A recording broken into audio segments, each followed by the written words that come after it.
Leading up to your junior year is one test everyone is talking about. Are you ready? What score will you get? Will you be accepted to your dream college? So much anxiety over one 4-hour test. I'm Demiah Boyd discussing the ACT.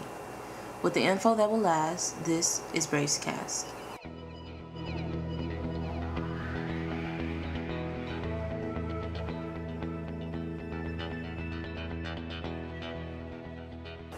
The ACT is the most important test to take in high school. The idea of the ACT is to provide colleges with one common criteria that can be used to compare all applicants. The ACT is just one of the many factors that can predict whether you are accepted to a college or not. The ACT is directly what you have learned in your high school courses in English, mathematics, reading, and science.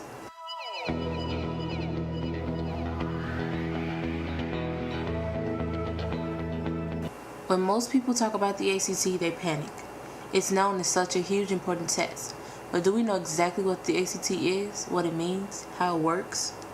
The ACT is a 4-subject area test with 215 multiple choice questions. The test can vary from 3.5 to 4 hours depending if you take the writing portion. You can receive a score between 1 to 36. This test is huge in student eyes at most colleges, but how important is it really? We know the ACT is important, but how important is it to the students who have to take it? According to the Director of Fair Tests, Robert Schaefer, there are nearly 875 bachelor degree colleges, which is 1/3 of institutions that admit students without regard to ACT test scores. I've taken a moment to speak with Bremen High School student, junior Daniela Meza, and this is what she had to say. I feel nervous and anxious when I take the ACT or when somebody tells me that the ACT is coming up. Is the ACT beneficial or is it a bust? According to Valerie Strauss, the ACT scores of 2012 were the same as 2011, meaning no progress. So why are the scores not increasing?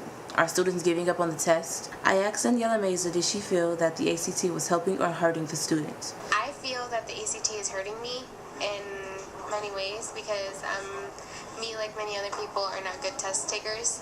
And for that fact, I could, fail a test, fail it, and I could have straight A's. So for me, it's very nerve-wracking. The ACT plays a big role in high school and college life, whether students like it or not.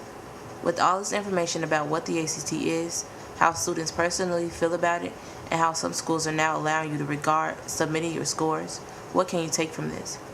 The ACT puts a burden on students and continues to stress them out before taking it, while taking it, and even after taking it. Lastly, I asked Daniela Meza if she felt students should have to take standardized tests. I don't, because I feel like a score doesn't have to determine how smart you are.